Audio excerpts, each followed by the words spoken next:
오늘 같이 볼 영상은 유튜브 채널 다이어리 오브 CEO의 스티븐 바틀렛이 크리스 코너를 인터뷰한 콘텐츠입니다.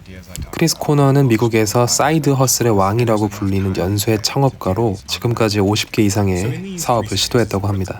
사업을 꿈꾸고 있거나 준비하고 계신 분들에게 도움이 될 이야기가 꽤 있는데요. 본편 영상이 2시간이 넘고요. 미국 시장 특유의 개념이 자주 등장하기 때문에 주요 부분을 편집해서 부연 설명을 더해드리려고 합니다. 풀버전은 원본 영상을 확인해주세요. Serial entrepreneur is going to teach us how to adopt a business mindset and launch simple, overlooked, but profitable ventures with little money. We all have ideas, but we usually don't do anything about it. Why? I think number one, they're afraid of what people think. Number two is they don't have the tools, or they're not connecting the tools with the ideas. If we can get over those, the world is our oyster at that point. I have $1,000. What side hustle do you start? The first thing that comes to mind is my favorite business idea of all right now. This is a zero-employee business. It's highly profitable, and that would be... 방금 보신 건 이 영상의 초반 훅 구간으로 예고편 역할을 하죠. 크리스의 주요 발언들이 몰아서 나왔습니다. 사이드 허슬은 한국어로는 흔히 부업이나 엔잡 이렇게 번역되지만 미국 맥락에서는 좀 달라요. 나중에 본업으로 확장 가능한 작은 사업이라는 뉘앙스가 강합니다. 패시브 인컴이라는 말도 영상에 많이 나올 텐데요. 제가 수동적 수입이라고 직역하긴 했는데 쉽게 말하면 잠자는 동안 들어오는 돈 이런 의미입니다. 한국에서는 파이프라인 소득이라고도 부르죠. 아무튼 많은 사람들이 꿈꾸는 수입입니다. 그런데 크리스는 이 개념이 부풀려져 있다고 지적해요. 환상까지는 아니지만 사람들이 너무 쉽게 생각한다는 거죠. 이 부분도 뒤에서 다뤄보겠습니다. People think business is a zero-sum game. What does that mean? Well, they think that things are oversaturated. They'll have an idea for a product or a service, and then they'll get really excited, and then they'll go Google it, and then they'll see it exists, and then they'll move on. And when I do that and I see it exists, I'm like, yes, this is it. Someone went to the front lines of the battlefield and validated this for me. And then I'll go to the web archive. I'll go to Whois, and I'll go look at what their website has looked like over the last decade, see where they started. Maybe their product was $99. Now it's like $49 every 2 months. I'll look at the copy of their headline. I'll look at like how many tabs they have on their website. Do they post their Instagram feed on? I'll look at all these things and see how it's evolved over time and think, awesome. I'm going to start where he's at today. Like this guy already proved it out for me. He took all the risk. This is amazing. This exists. I don't need to like do it better. I don't need to do it differently. I just need to do the same thing. And the market is big enough. The world is big enough to where I can win as well. You said Web Archive. What role does Web Archive play? What is that for anyone that isn't familiar? And how do you use that? Yeah, it's just a tool that shows snapshots over time of what a website looks like. Right? So it's a great way of kind of reverse engineering what businesses have done to be successful. And then there's another tool called SimilarWeb where you can see what their traffic has been over time. And you can kind of overlay the two. And you can say, oh, interesting. When they redesigned their website to be more mobile friendly, their traffic went from 3,000 a month to 4,500 a month. Interesting. I'm just going to make it mobile friendly from day one. Right? So we're at a great advantage when we start where our competitors or our future competitors already are, instead of starting where we think we need to be, starting like trying to be different or innovative or unique. In my experience, that's more of like a signal of our pride or our ego. We feel kind of like weird or odd or even dirty or unethical if we're just like copying and pasting a business, even if we had the original idea ourselves, when really there's nothing to be ashamed of. Like we don't want to steal their intellectual property or their logo or anything, but copy what's already working. Copying as a strategy. Yeah. Have you done that? Oh, absolutely. Give me an example.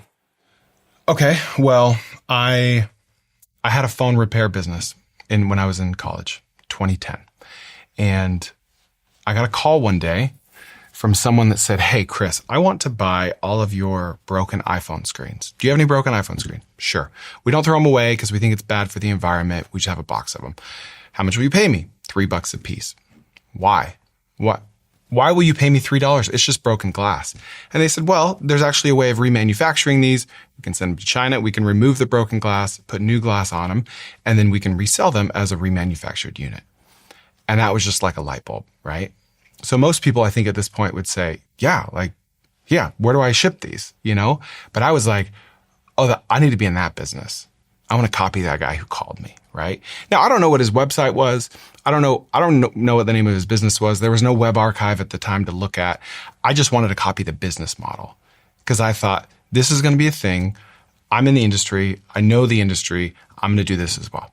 So we did 2 million the first year, then 5, and then 9, and then we exited a few years after that. 카피 전략에 대한 이야기가 나왔습니다. 동의하는 분과 동의하지 못하는 분이 갈릴 만한 주제였어요. 일단 용어 설명을 해드리면 웹 아카이브, 정식 명칭은 웨이백 머신인데요.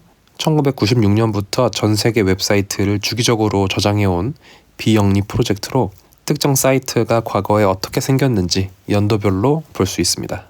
시밀러 웹은 특정 웹사이트의 월간 방문자 수, 트래픽 유입 경로, 사용자 체류 시간을 추정해주는 도구입니다.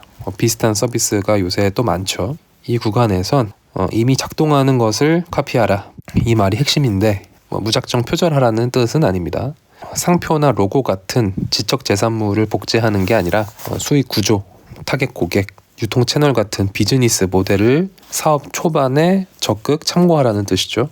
참고 이상으로 베끼라고 얘기는 하긴 했지만요. 차별화나 경쟁 우위에 대한 고민은 좀 나중에 해도 된다는 파격적인 조언입니다. 무엇보다 오리지널 하려는 욕구는 에고의 표현일 수 있다는 크리스의 지적은 창업 초기에 흔히 저지르는 실수를 잘 짚었다고 생각해요. 사업에서뿐만 아니라 큰 돈을 버는데 걸림돌이 되는 이 에고라는 적에 대해서는 조만간 따로 콘텐츠로 다뤄보도록 하겠습니다. And then over time, I started like taking some marketing principles from previous businesses like Facebook ads, cold calling, and I started applying them just because I didn't know how this other competitor was finding success. I knew he was cold calling and that was working. That's all I knew. Remember, I didn't even know the name of his business. And so over time, you start using your previous experiences to apply these tweaks to the business and to make it your own. But if you do that right at the outset, right? Like if I got a call and he said, I want to buy your broken iPhone screen. Then I said, okay, I'm going to do that, but I don't want to just sell iPhone screens. That's lame. I'm going to do Samsung, right? Pretty good chance there's not even a market for that, or there's not even a method for that. And because of my ego, my pride, my unwillingness to just copy what's already working, I wouldn't have that successful business in my back pocket, right? Mm-hmm. So if you do twists in the beginning, it's kind of like I'm kind of thinking of an analogy. Like if you're on a long road trip and you start taking detours early on, or if a flight is on a flight path and he starts like getting off track just a little bit at the beginning, he's going to end up hundreds of miles away from his destination. But if he starts making tweaks along the way, then he'll be much closer to where he would have been anyway. Reach a better destination with some of those tweaks. Because you're blending it with your experience, what you know better than the person that you're copying. And so it's important to copy the model exactly at the beginning because you're also going to learn what it is about that existing model that works. Yeah. And therefore what you can iterate on, change, expand. If you didn't, then you might miss something. Exactly. Because so often I made the mistake of looking at another business and saying, oh man, why are they doing that? Why are they charging like that? Why, like they're charging all these different things. That's so confusing. I made this mistake. I had an e-commerce fulfillment business where brands would send us all their products. We had this big warehouse and we would ship all of their stuff out, right? And I was like, why do they have storage fees, pick, pack, and ship fees? They charge fees for tracking their expiration dates. They charge extra fees if there's 5 items in a box versus 4. Like, there's so much friction there. That's so messy. Like, we're going to make this simple. We're going to just one flat fee, no storage fee, and that's going to be our differentiator, right? And then over time, over the course of months and years, we learned, storage fees. It's because sometimes your customers go out of business and then you're left holding the bill and like your storage costs are actually very high, but there's nothing to pass on. Pick, pack, and ship fees because you learn all these things and you're like, okay, I wasn't like this genius that had an MBA. I was just like trying to put my own spin on it because I thought I was smarter than that business owner. Turns out someone that's been doing this for 15 years versus 15 days knows a lot more about the industry than me.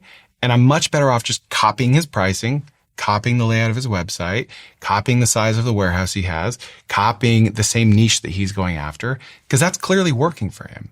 So I don't make that mistake anymore. I don't assume that other competitors are idiots, right? Yeah. I've been proven wrong too many times. I assume that they're doing that because they've learned the hard way. Yeah. And if I copy them, then I won't have to learn the hard way. 네, 이 구간에선 영국의 작가이자 철학자였던 길버트 체스터튼이 100년 전에 제시한 체스터튼의 울타리라는 경구가 떠오르는데요. 뭐 이런 겁니다.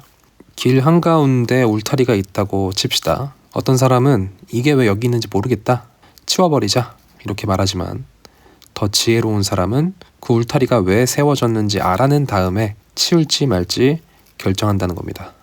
기존에 무언가가 만들어진 이유를 알기 전에는 함부로 바꾸거나 없애지 말라는 의미의 경고로 다른 사람이 자신보다 비합리적이라는 암묵적 전제를 까는 것을 경계하라는 메시지가 담겨 있습니다.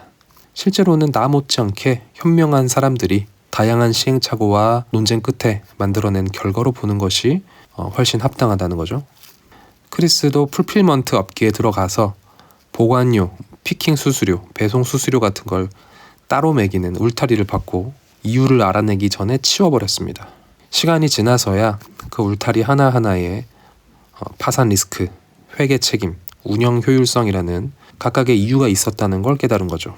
지난 한 10여 년간 한국의 창업 담론은 실리콘밸리에서 수입된 모든 것을 파괴하라는 슬로건에 크게 영향을 받은 것 같습니다.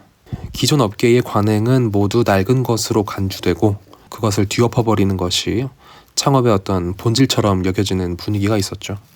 그런데 실제로 성공한 기업들의 시작을 보면 어떻습니까? 그 슬로건과는 많이 다른 패턴이 보입니다. 쿠팡의 초기 로켓 배송만 봐도 그랬죠. 쿠팡이 2014년 당일 이길 배송 모델을 시작했을 때 한국을 대표하는 택배 3사의 운영 방식과 창고 배치, 라스트 마일 구조를 우선 철저히 분석하고 참고했어요.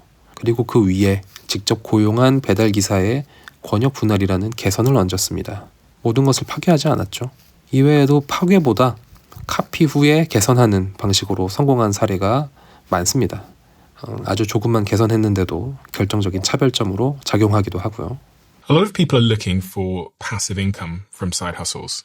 And I wondered what your opinion was on passive income, because it's a word that comes up so often in the comment section of this channel. But when we're doing sort of sentiment analysis on what they're interested in, passive income seems to be a bit of a buzzword. Yeah. It's the silver bullet, right? It's like, it's the financial Ozempic, you could say. What is passive income? How would one define that? I would define it as income that you receive, that you don't have to continually put effort towards, like buying treasuries, earning 4% on your money, and you don't do anything and you just get paid. And it's very hard to find, especially early on. Like, we have to be willing to create active income, sweaty income, ugly income, like by whatever means necessary. And the more we do that, the longer we do that, the more realistic, true passive income actually is. Sweaty, ugly income. Yeah. Give me an example of some sweaty, ugly income that anyone listening right now could create. What are your favorite examples of non-obvious businesses that people have started that have resulted in passive, sweaty, ugly income? Yeah. I mean, most things that I've started have been just that. I had a concierge car buying business. A concierge car buying business? Yeah. What's that? So picture a traditional car dealership, a used car dealership. You got to get your dealer's permit. That enables you legally to go to the auctions and buy cars at wholesale, put them on your lot and sell them. So I did all the regulatory stuff. I got my dealer's permit, but then I would go to individuals and they would say, I want a 2024 Sequoia. I want it to be blue, under 30,000 miles. And I would just go to the auction and buy it for them for like $700 fee. So they get wholesale. They save money. I make money. I don't have to bear the inventory risk and I can buy exactly what they want. This sounds great, right? On paper, people do that business successfully. I didn't invent it. I copied it, right? I hated it. I was breaking down on the side of the road, driving these things back from the auction. I'm not a car guy. I don't care about cars. I don't work on cars. It's not my passion. That was ugly. It was hot in Texas. I was standing out on the blacktop. I was making money. It was profitable. And I got to the point where I just quit it. I just shut it down, moved on to something else. That was very active. It was not scalable on the surface. It was ugly. I hated it. And so I pivoted because I had a plan B. I didn't have to do that, right? If someone likes cars, it's actually a great business. Like, I know a gentleman in Alabama that makes a lot of money doing that, right? For me, it was not great. So how important then is passion in this equation? Like how important it is for you to love the thing to be successful at it in your view? I think you need to fall in love with business, with commerce. And if you can love entrepreneurship, turning $1 into $2, and that, like, if you could focus on that being your passion, then anything that falls underneath that, you should win at, right? But I like to say, follow the profit, Profit, until you can afford to follow your passion, right? Because if we're trying to follow our passion from day one, we're probably not ever going to get there, because the statistical likelihood that what we love and what makes us money overlaps in the beginning is almost zero. So ignore passion for a time, try to build your passion around commerce, and then start anything. And then once you're able to have more passive income, then start things that you're passionate about, like in the actual industry that you're passionate about. 수동적 수입에 대한 내용이었습니다. sweaty ugly income. 의역하면 자동화되지 않고 본인이 직접 몸을 움직여서 버는 수입 정도일 텐데요. 이 패시브 인컴에 대비되는 용어인 액티브 인컴의 사례로 언급됐죠. 크리스는 패시브 인컴은 액티브 인컴을 기반으로 삼아야 혹은 시작으로 삼아야 현실적으로 가능해진다고 말합니다. 한국에선 수동적 수입이라고 하면 무인 아이스크림 매장 같은 걸 떠올리게 되는데요. 이런 점포는 땀이 나고 구린 수입을 만드는 초기 단계가 필요 없긴 하죠. 하지만 이 사이드 허슬이라는 단어가 나중에 본격적으로 확장 가능한 사업을 말한다고 말씀드렸죠. 무인 아이스크림 매장은 그런 유의 사업이 아닙니다. 이런 매장 프랜차이즈 사업을 한다면 모를까요? 이 구간의 핵심적인 부분은 열정을 따라갈 여유가 생길 때까지는 수익을 따라가라, 이 말인 것 같은데요. 많은 자기계발서들의 열정을 따르라는 조언보다 훨씬 현실적인 얘기였고요. 저도 상당히 동의합니다. 혹시 이키가이라는 말을 들어보셨나요? 일본어로 삶의 보람을 뜻하는 말인데 서구권에서는 다음에 4가지 교집합을 찾는 프레임워크로 자주 인용됩니다. 첫 번째는 내가 사랑하는 것, 두 번째는 내가 잘하는 것, 세 번째는 세상이 필요로 하는 것, 네 번째는 돈이 되는 것. 이 교집합에 해당하는 것을 하며 살아야 보람찬 삶을 살 수 있다는 것인데 사업 아이템을 정할 때도 유효한 프레임워크죠. 크리스는 처음부터 이 4가지 교집합을 찾으려 하지 말고 일단 돈이 되는 것, 여기에 가중치를 두라는 얘기였고요. 여러분은 동의하시나요?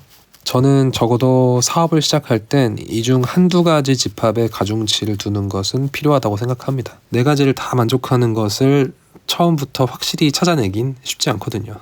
돈이 되는 것에 중점을 두는 것도 권장하는데 다른 집합에 비해서 착각이 덜 작용하기 때문입니다. So in these 3 suitcases in front of me, I have different amounts of money. Mm-hmm. And all I want you to do is to let me know, if I was giving you this amount of money, what business you would start. Okay. So the first one has $500. Yeah. It's a lot of money, right? In the age of today, with 30-day free trials and a lot of Silicon Valley funded companies willing to give you a lot of money to test your product, this goes a long way. So the first thing that comes to mind is probably my favorite business idea of all right now. Thankfully, you can start it with even less than this. And that would be a business that helps implement AI into small businesses, small to medium-sized businesses. So some facts for you. There's 400 million small businesses on the planet. They've surveyed some of these business owners, and 77% of them have admitted that AI would be transformational to their business. Right? They need AI. It's not a fad. It's not going away. 5% of them have claimed they're using AI in a meaningful way. So basically we have this knowledge gap, right? We know it's like a business cognitive dissonance, if you will. We know we need to do something and we're not doing it. Doesn't matter how easy the tools are. Doesn't matter how much you can create a new website or an app with one prompt. They need someone to do it, right? I know how to vacuum my floor. I know how to clean my house. I still would rather just pay someone to do it. Okay. And so with a fifth of the money, call it $100, I would start learning some vibe coding tools. Replit, Lindy, there's a ton of them out there. What is vibe coding for anyone that doesn't? Vibe coding is the non-technical person, the non-coder such as myself, using their natural language to just say, hey, build me an app that manages customers for dog trainers. You'll have an app, right? Is it fully functional? Is it workable yet? Not quite. But 10 to 20 more prompts and you're good to go. The rest of the money, and I would put it into ads, preferably Meta ads, Facebook ads. And I would target local businesses. Even though this is a global thing, if I live in Omaha, Nebraska, I could sell this to people in Tokyo. Doesn't matter. I'm going to put a radius around Omaha, and my ads are going to say, I'm Chris, and I can help put AI into your business. I'm going to use 5th grade words. I'm not going to use LLM. I'm not even going to say ChatGPT. I'm just going to say, I will make your business more money or save your business money with AI. It's just a service business. And then I'll get on discovery calls with these business owners, and I'll just start peppering them with questions about their business. And over time, I'm going to learn, based on their answers, what their problems are, what they're struggling with. Is it hiring? Is it payroll? Is it sales? Usually it's going to be sales, right? And then I'm going to take this money over here, this $100, and go back to those apps and start building solutions for them for free, just to kind of implement myself as an expert. And what are you going to charge them? I'm going to charge them between $500 and $5,000 upfront one time to implement it. And then I'm going to charge them 20% of that amount on an ongoing basis to maintain it and fix it as it breaks. Let's say there's a gutter cleaning business in Omaha, Nebraska that doesn't want to take calls after hours. He's with his wife watching Netflix, and he knows that's a $3,000 job. He doesn't want to take it. So it's going to voicemail, and they're calling someone else that is taking it, right? So I'm going to build an AI voice agent for him, which sounds really intimidating. It feels like we have to have all these skills. You don't. You just need to prompt a couple tools a couple times. I'm going to build a voice agent for him. And then I'm going to tell him to call that agent as if he were a customer and say, hey, pretend you're a customer that needs gutter cleaning. You're calling at 9:30 p.m. and just see how it reacts. He's expecting there to be a delay. There's really not. He's expecting it to be dumb. There's not. He's expecting it to need to know all about his business. It doesn't, right? The AI knows about gutter cleaning businesses. Then he's sold, right? Charge him $3,000 for that. You build it, and then you charge him, call it $500 or $600 a month to maintain it over time. And then the beautiful thing is you can go to every other gutter cleaning business in Omaha or anywhere and copy and paste that same app and sell it to them. So selling AI to small business owners who are in huge demand but don't have the time or think they need some sort of incredible, expensive time and resource expensive competence to understand AI when actually AI is really, really simple. Yes. What else? $500, what else could you do? Okay. Do you want a physical business or an online business? Or does it not matter? What about a physical one? All right. For a physical one, I would, have you heard of drop servicing? No. So the phrase drop shipping kind of has a bad rap, and some of it for good reason, which is basically buying a product in China, having a website for it, and basically having the Chinese manufacturer or the supplier ship it directly to your customer so you don't have to take possession of the inventory, right? Drop servicing is doing something similar with a service. Let's call it a home service business, right? So in this case, it would look like a garage repair company that has a website that looks like they have a physical presence in a market, but is really just a lead gen factory, right? And so what you're doing is you're using Facebook or Google ads to generate leads, kind of like what you were doing on Facebook, for a local business. And then you're instead of just selling the leads for $20, you're actually doing more of the work. You're subcontracting out the work to a local business that actually repairs garage doors. They're the fulfillment arm of the business. You're the marketing arm of the business. So in essence, you have a garage repair business without actually having one. Like you don't know anything about garage doors. You've never been on site. You're just drop servicing. You're sending all the work to a local company to do it. So a car repair company, I put up a car repair website. I use Facebook ads to drive people towards it. When they click to buy my car repair, I call a local car repair person and say, hey, I've got a customer here for you. Can you take them? I book the customer in. Mm-hmm. They handle the car repair. I take the payment and pay the garage. Yep. Great question. So let's just say in your example, an oil change at Bob's car repair that doesn't have a website is $40, which is a great price. Your website is clean. It's nice. They can pay with a few clicks and it's $80, right? So you call Bob one day and say, hey, congratulations. I have a lead. And I don't have a lead. I have a customer. I want to send you $40. Her name's Mary. She's going to be coming in. She has a Sequoia. She needs an oil change, right? And so Mary just interacts with you. She's trusting you with the money. You don't have to trust Bob with the money. You just send Bob the money. You make even more margin than Bob makes, right? It's a higher price service, but what you're charging for is the better UI, the better user experience, and having a cleaner checkout method. And is there particular types of businesses you would target with that approach? Are you targeting ones that have a shitty customer experience, bad website, etc.? In the home services, like take your pick.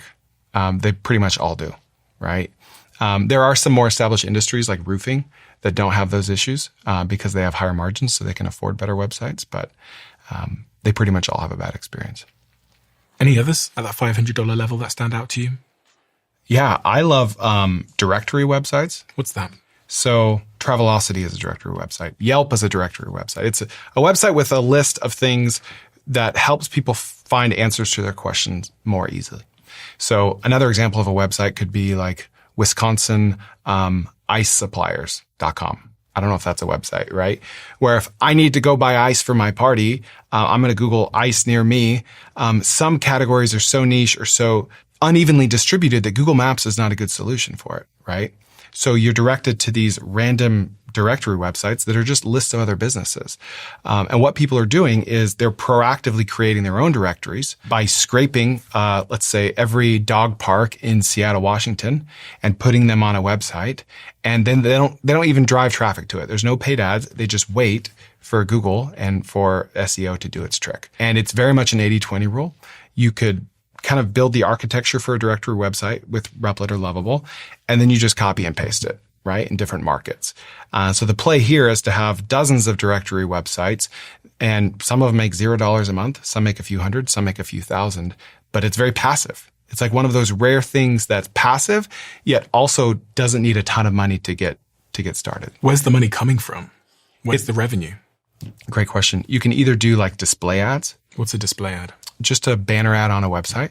And are you having to go and sell that ad to someone that wants to buy it? You would just take Google's like ad network and just put it on your website, so you don't have to do anything. So you can just click a button and it'll add adverts to your website, which you're then paid for. Yep. Or you could just aggregate those leads. Like if we had dog parks in Seattle and, we see on our Google Analytics that we're driving traffic to this one dog park, then we reach out to them proactively and say, hey, you notice all these customers you've been getting? That's because I put you on my website. Would you like to pay $300 a year or a month or whatever for priority placement, right? So I like to call this permissionless marketing. You're just proactively adding these businesses to a website. They have nothing to lose. You have nothing to lose. And then once you see traffic, then you reach out to them and say, hey, I've been bringing you more business. Would you like to start paying for that? Interesting. And how much money can someone hope to make if they execute that strategy well, in your view? What's realistic? With a directory website, it could be tens of dollars a month, and it could be tens of thousands of dollars a month. But we're not talking about building another Yelp or Travelocity. This is a 0-employee business that costs almost nothing, less than $100 to start. But it's just a numbers game. You're not really going to know what directory really hits until months have passed and until you have a lot of surface area for these experiments. 네, 이 영상의 하이라이트입니다. 이후에도 $1,000, $5,000로 시작하는 사업 아이디어들이 언급되었는데 이 뒷부분은 본편 영상에서 확인해 주시고요. 지금 언급된 아이디어는 세 가지입니다. 첫 번째는 AI 구현 에이전시였어요. 소상공인이나 중소기업한테 AI 도구들을 설치하고 운영해주는 대행업입니다. 국내에서도 AI 전환 수요가 상당히 급증하고 있죠. 이 사업이 충분히 워킹할 것 같습니다. 예전에 비슷한 역할을 하는 개발 외주 업체가 많았던 것처럼요. 두 번째는 드롭 서비싱이었는데요. 드롭shipping이 제품을 중간에서 유통하는 모델이라면 드롭 서비싱은 서비스를 중간에서 중개하는 모델입니다. 세 번째는 디렉토리 웹사이트. 한국 사람들은 네이버를 많이 쓰죠. 네이버 검색 알고리즘 특성상 웹사이트로는 좀 어려울 수 있을 것 같습니다. 웹사이트보다 네이버 자체 제작 플랫폼인 블로그나 카페를 더 상위에 띄우기 때문에 지역 맛집 블로그 아니면 특정 취미 카페 이런 형태로 응용하는 것이 현실적일 것 같고요. 경쟁이 좀 심하고 콘텐츠를 더 잘 만들어야 되는 단점이 있지만 SNS를 활용하는 것도 방법이 될 수 있겠고요. 어떤 방법이든 니치하면서 정보 제공자가 부족한 영역을 잘 골라내는 것이 관건입니다. 그리고 숫자 게임이라고 했죠. 하나를 파서 정성스럽게 빌드업하지 말고 초반에 최대한 여러 개 빌드업을 해나가면서 사람들이 어떤 정보에 관심이 있고 어떤 콘텐츠에 반응하는지 자신의 에고를 버리고 빠르게 시도하고 빠르게 접는 기민한 움직임이 필요할 것 같습니다. 크리스가 낸 아이디어들의 공통점은 첫 번째로 적은 초기 자본, 두 번째론 기존의 수요를 복제하고, 세 번째론 디지털 마케팅으로 테스트 가능할 것, 이렇게 세 가지 공통점이 있었어요. 이 영상에서 편집된 $1,000, $5,000로 시작할 수 있는 사업 아이디어도 이 세 가지 기준은 동일했습니다. 사업을 고려하고 계신다면 영상 본편을 천천히 시청해 보시기 바랍니다. 더 많은 아이디어와 인사이트가 있습니다.